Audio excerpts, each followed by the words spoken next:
Something new, yeah. Something new, yeah. Something new, yeah.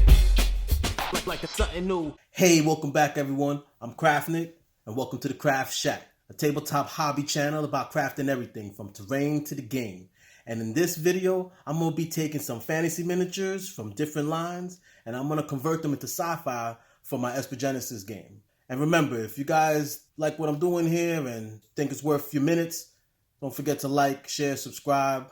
If you see something out there, someone might benefit from this video, don't hesitate to share me out there with the world. Let's get into it.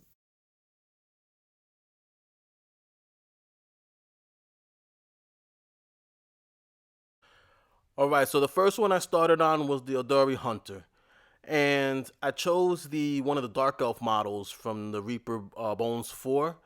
And I used it because it was missing the arm and it kind of had that elf feel. And the Eldori has the elf feel, which I'm going to put some pictures of what Esper Genesis has as races in part 2.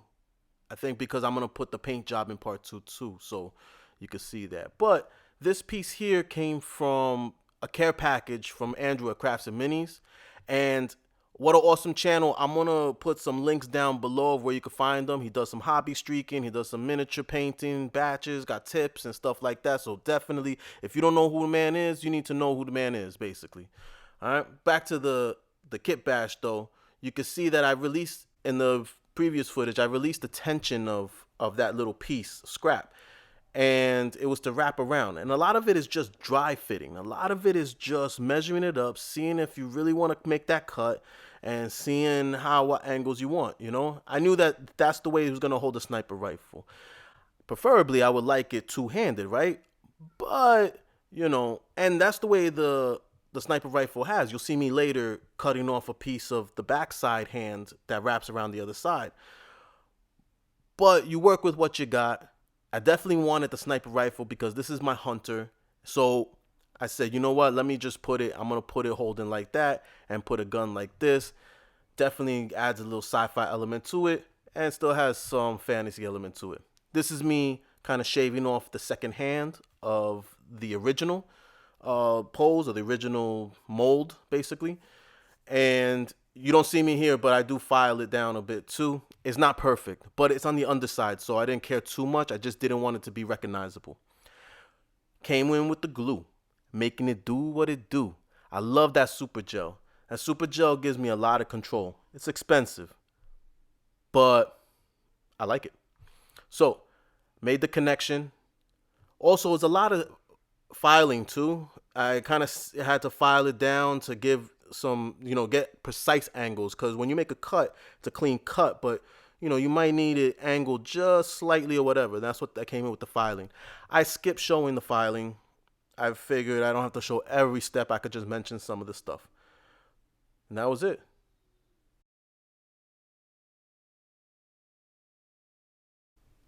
This is the Dendus Engineer.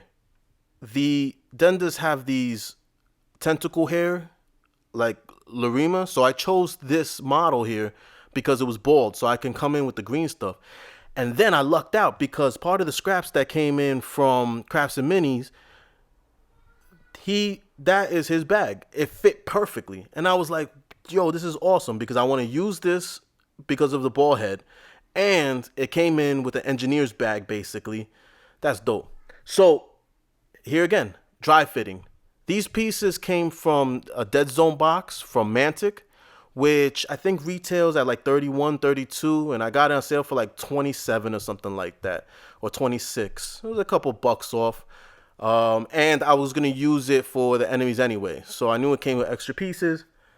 I'm going to use it for Kitbash. I'm going to use it for both, hooking up my players with a miniature and getting some enemies. So this is me dry fitting, deciding what I wanted to use, and I realized that I need to cut it off at the shoulders, and that was it. It fit perfect.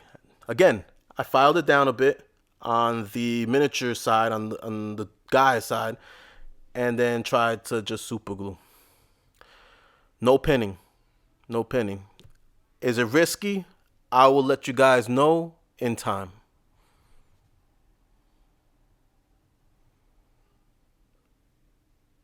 So I put too much of the super glue gel, spread it out a bit, and then wiped off the excess.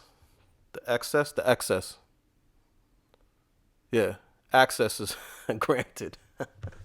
Woo, man. Here we go. So, again, kit bashing. It's just a lot of dry fitting, gluing, and holding. You got to hold to let the glue do what it do, right? And that's my engineer. And this was the big one. Now, the Matokai is a race in Esper Genesis. They're like these big dragon lizard folks. And I knew I wanted to use this model for my guy.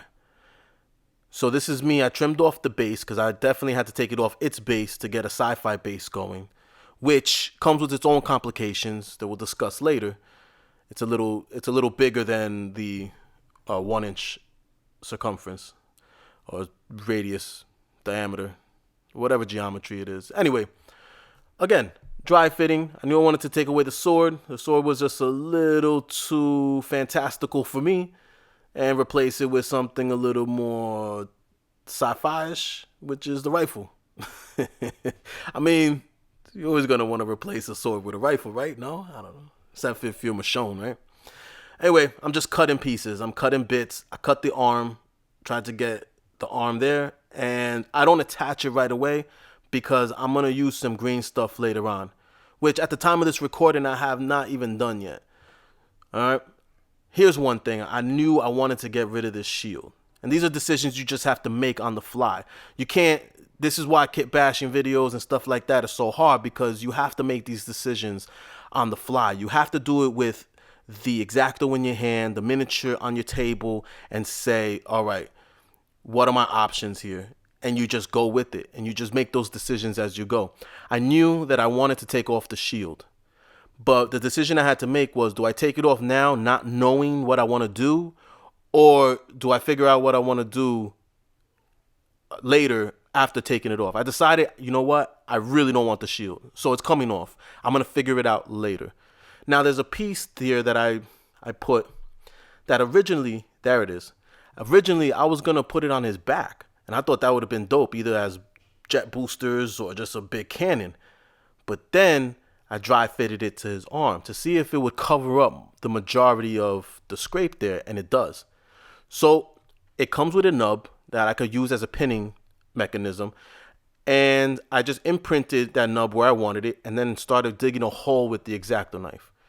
And that was it. I dug a hole big enough for that nub and then utilized it as pinning.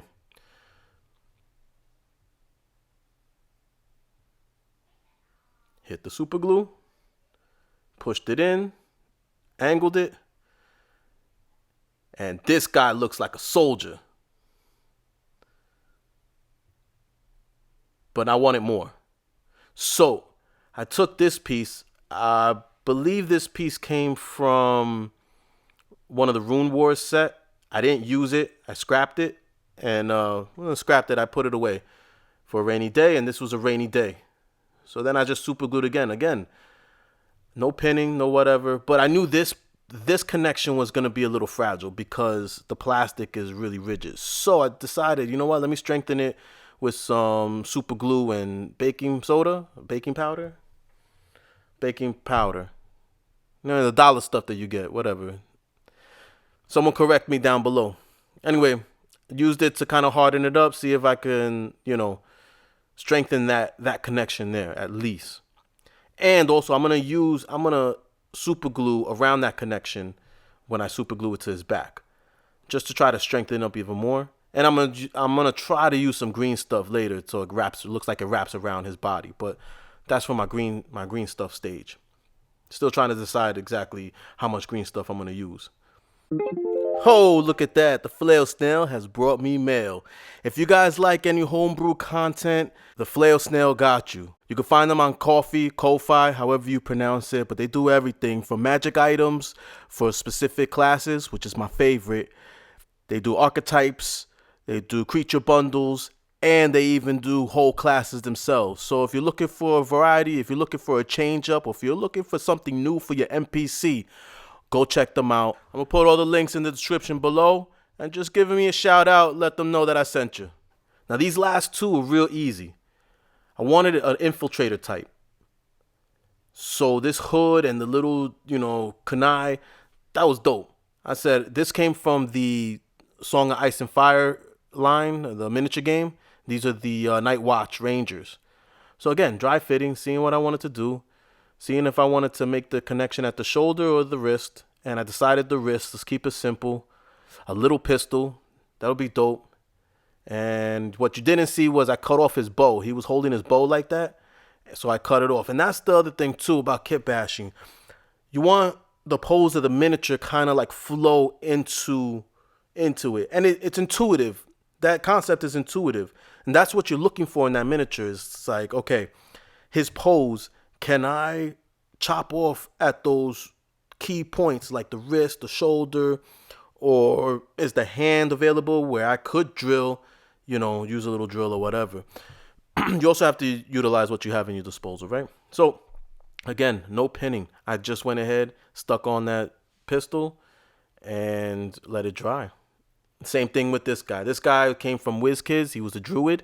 He had the staff, so I cut off the staff.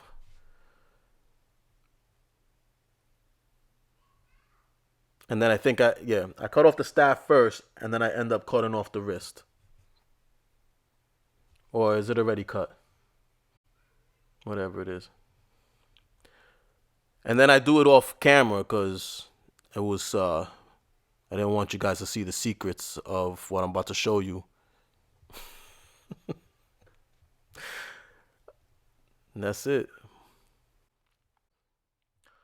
The main takeaway from kit bashing is, you're looking for that miniature that has that pose that you can reconstruct in a way that looks sci-fi.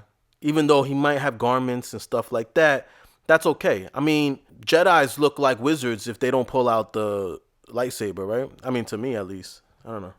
Anyway, that's the crew. My dogs. That's them. So they're not finished, obviously, but the kit bashing is done. And I left out one, the metal miniature there. That was just one. I didn't do anything to it. Guys, I know this was kind of dry, but hey. So let's bring it out with some photos of Session 1, Vesper Genesis. The crew was trying to investigate a outpost that had been abandoned, lost communications. And when they got there was trees that became sentient, started attacking them. They came up, they rooted, they grabbed them.